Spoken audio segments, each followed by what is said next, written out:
자, 손혜원 의원 이슈입니다. 검찰로부터 기소를 당했는데요. 해명을 하고 있는데 들어보면 해명이 아니라 거의 검찰에 대한 반격 수준입니다. 자, 이렇게 표현했습니다. 검찰 기소 황당하면서도 다행이다. 이게 무슨 얘기일까요? 허세일까요? 진심일까요? 검찰이 기소한 것과 관련해서 무리한 기소 황당하다, 재판에서 진실을 밝히겠다라고 하면서도 문화재청 관련해서 처음에 계속 문제를 제기했는데 그 부분 해소가 되지 않았느냐, 다행이다라고 하면서 지금도 계속해서 만약 차명으로 내가 재산을 늘린 그런 게 나타나면 반드시 재산을 다 내놓겠다라고 얘기합니다. 그렇지만 그전에 또 약속했던 것은 만약 검찰 조사로 뭔가 드러나면 의원직 사퇴하겠다라고 했는데 그 부분은 이제 검찰을 믿지 못하겠다라고 얘기하니까요. 어디까지 믿어야 할지는 모르겠습니다. 관련된 녹취 한번 들어보실까요?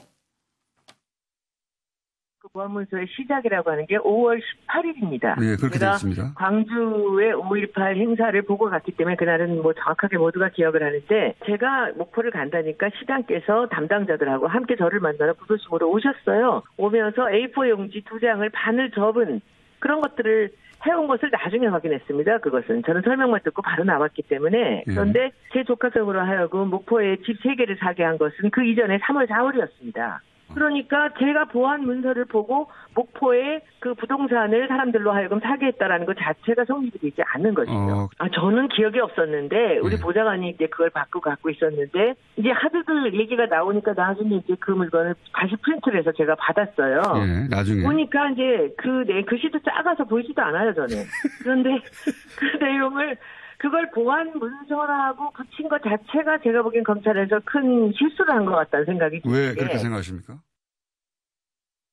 2017년 5월 18일 목포시의 도시재생 사업 자료와 2017년 9월 14일 목포시의 국토교통부 주관 도시재생 뉴딜 사업 공모 계획 자료를 목포시청 관계자로부터 받아 조카 등의 명의를 빌려 위 자료상의 사업구역에 포함된 토지 3필지, 건물 2채를 취득하고 남편이 대표로 있는 재단법인 회사 및 지인들로 하여금 같은 토지 23필지, 건물 19채를 각 취득하게 하였다는 목포시는 사업을 추진하는 것이고 국회의원이 도와주겠다는 그런 의사를 보였기 때문에 자연스럽게 그 협의 과정에서 이 자료를 보내준 거죠. 이 자료 자체가 일반인에게는 공개가 안 되는 그런 의미에서의 보안 자료입니다.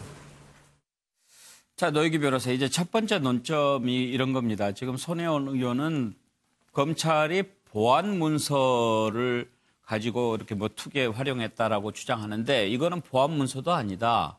지금 그런 주장 아닙니까? 어떻게 보세요? 지금 검찰에서도 대외비라고는 적혀 있지 않다. 이런 얘기를 하고 있고 목포시에서는 이거 보안문서 아니다라고 얘기를 하고 있습니다. 그러니까 문서가 보안문서가 되려고 하면 우선 작성자가 이것을 보안을 요하는 내용이 담겨져 있으므로 이거는 남에게 보여주면 안 된다. 관계자에게. 이제 그런 의사를 가지고 그런 것을 표시를 해야 되겠죠. 그리고 정말 내용이 그러해야 되겠죠.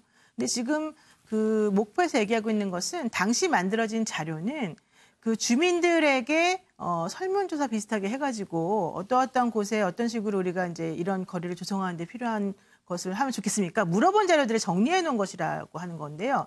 그렇다면 그 이전에 이미 모든 사람들에게 공개가 됐었다라는 얘기 아니겠습니까? 그래서 그 자료를 굳이 보안문서라고 얘기한다는 것은 저는 조금 납득이 가지 않아요. 그래서 저는 이 문서 자체가 보안문서다라고 이제 검찰에서 얘기하는 것에 대해서는 법적으로 재판에 갔을 때는 손혜원 의원 측에서 아주 첨예하게 대립하면서 다퉈볼 여지가 있을 것 같고 그런 의미에서 지금 손혜원 의원이 다행이다. 검찰이 실수했다 이렇게 말을 하는 것 같아요. 그런데 이제 그 내용을 가지고 그 문서를 가지고 혹은 그 문서에 있는 자료를 이용해서 뭔가 부동산 구입에 사용했다라고 한다면 그것이 국회의원으로서 혹은 그 소관 부서와 관련된 일을 하는 사람으로서 적절했느냐 하는 것에 대해서는 이제 두 번째 문제인 것인데 일단은 저는 보안문서냐에 대해서는 조금 의문의 여지가 있다고 말씀드리고 싶습니다. 정혁진 변호사께서는 어떻게 보시는입니까? 일단 요즘 세상에서는요. 정보는 이퀄 돈이에요. 예. 그렇기 때문에 부패방지법이라고 한 게 있는데 원래 이런 규정이 없었어요. 근데 7조의 1을 2009년도에 신설을 해가지고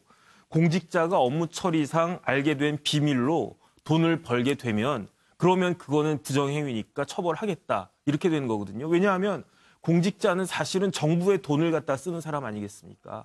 알 수 있는 비밀이 사실 굉장히 많아요. 근데 그 비밀을 가지고 개인적인, 그러니까 공적인 권한을 사적인 그 이득으로 전용시키는 거는 안 되겠다. 이건 국민적 공감대가 있는 거 아니겠습니까? 대법원 판례를 갖다 보면요. 이 비밀을 사실 굉장히 넓게 봐요. 그런데 지금 뭐가 문제가 되냐면 5월 18일 날 목포시가 손혜원 의원과 보좌관한테 그 준 자료가 비공개 도시 재생 자료라고 나와 있다. 공개된 게 아니에요. 예. 그래서 5월 18일 이전에 뭐 취득한 것들은 사실은 문제가 없을 수 있을지 모르겠지만 그 이후에 취득한 것들은 사실은 제가 봤을 때 충분히 문제가 될 거라고 보고요. 그다음 검찰이 이게 굉장히 여권에 어떻게 보면은 실세 의원 아니겠습니까? 그럼에도 불구하고 검찰이 거기에다가 이게 이제 몰수 추징을 갖다가 하기 위해서 압류까지 해놨단 말이에요. 이거는 검찰에서 확신을 갖다 하고 있는 것이 아닌가 이런 생각이 듭니다. 예, 정태근 의원. 어제 목포시에서 도시재생사업단 단장이라고 하신 분이 인터뷰한 내용은 딱 요겁니다. 도시재생사업의 특성상 모든 사항들을 주민과 공유하고 그렇게 설계된 사업이기 때문에 굳이 보안 자료라고까지 얘기할 수 있는 사항은 없다. 이렇게 얘기한 게 목포시의 입장이었던 거고 그것을 해설한 게 목포 MBC의 방송이었습니다. 예.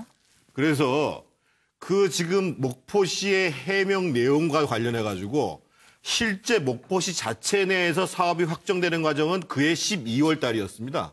그러면 손혜원 의원이 그 정보를 취득했을 때 이것을 주민들한테 다 공람을 했던 자료인지를 왜 얘기 안 하고 있냐 말이에요.